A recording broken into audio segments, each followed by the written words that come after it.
What's going on, guys? Welcome back to WWE Network and Show, where I, Graham G.S. Matthews, break down all the original content you watch on the WWE Network and on Peacock. And today we're talking the June 3rd, 2023 edition of the SmackDown LowDown.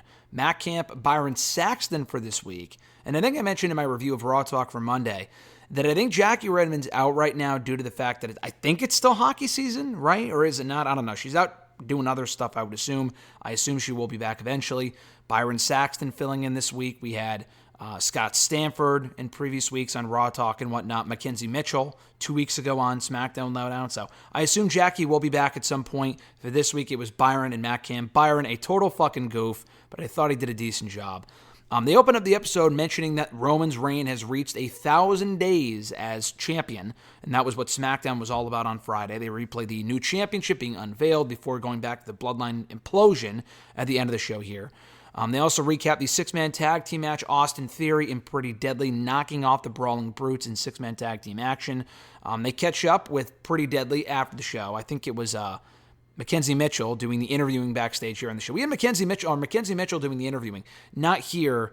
It was the other woman with two M's for her name, Megan Morant, Mackenzie Mitchell, very confusing.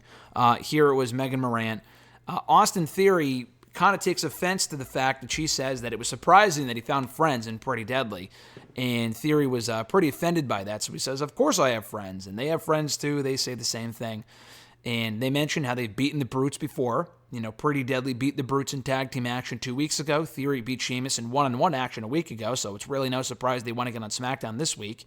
And they do a side play check to close out the segment, which was great. I am waiting for the day that Pretty Deadly have gold of their own on the main roster so they can do their own side play check as they have before in NXT UK, in NXT. They replay the Grayson Waller effect, which was one giant fucking mess between all these women interrupting each other, and then the brawl between Bianca and Asuka, just a giant fucking mess. Hard to follow. They recap the Lacey Evans loss to Zelina Vega, who qualified for the women's Money in the Bank ladder match. We hear from Damage Control, or what's left of it anyway, Bayley and Io Sky here. And when they're being interviewed, they mention that one of them will win Money in the Bank.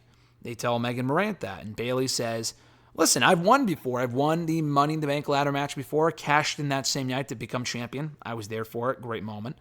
And when Megan and Io says the same thing about how she's experienced, she's ready to win, whatever. When Megan brings up how it's every woman for themselves in this match, Bayley dodges the question and says, well, we have experience, so we should be fine.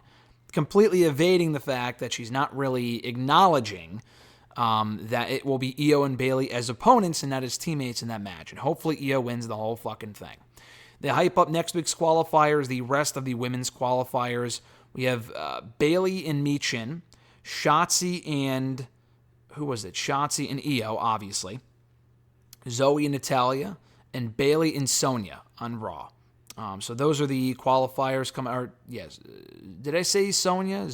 Sonya and Natalya. I meant to say Zoe. Zoe and Natalya, if I didn't. Those are the 4 qualifiers for next week. They also recap the LA Knight win over Montez Ford, qualifying for the men's Money in the Bank ladder match. Good match, right winner as well. LA Knight was the best part of this entire episode here, SmackDown LowDown. He says that he is the only man that matters in this matchup, and this Money in the Bank win is long overdue. There was more to it, but that was pretty much the crux of what he said.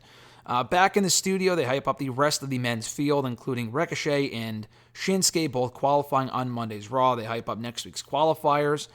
None announced for Raw so far, but on SmackDown next week, I'm pretty sure it's going to be Ali and Butch, and Baron Corbin against Santos Escobar, if not reversed. It might be Santos and Ali. I'm pretty sure it's Baron and Santos, Ali and Butch. It doesn't even matter because Butch and who was the other person I mentioned? Butch and Santos are both qualifying and they'll be in the match. They also replay the final segment from SmackDown that saw Jimmy Uso show tension towards Roman and getting attacked by Solo here. Matt Camp teases that Solo isn't Solo yet, but he's still aligning with Roman Reigns for now, and that Roman Reigns might be the broken one. And they also hype up for the World Heavyweight Championship coming up on Raw this Monday in Hartford. It's going to be Seth Rollins defending against Damian Priest. Real good stuff here from LA Knight specifically. The overall episode is pretty decent for what it was. We heard from Damage Control. We heard from Theory, pretty deadly. LA Knight. Good episode of SmackDown LowDown this week with Byron and Camp. Like I said, Byron's a total fucking goof, but Camp likes working with him, and he wasn't bad, so it was what it was. Thank you guys for checking out my review of the show here. I appreciate it. Be sure to like the video, drop a comment, share the video, and subscribe to the channel for more daily content. Enjoy the rest of your weekend, guys. I'm Graham G.S. Matthews, and I'll catch your ass down the road.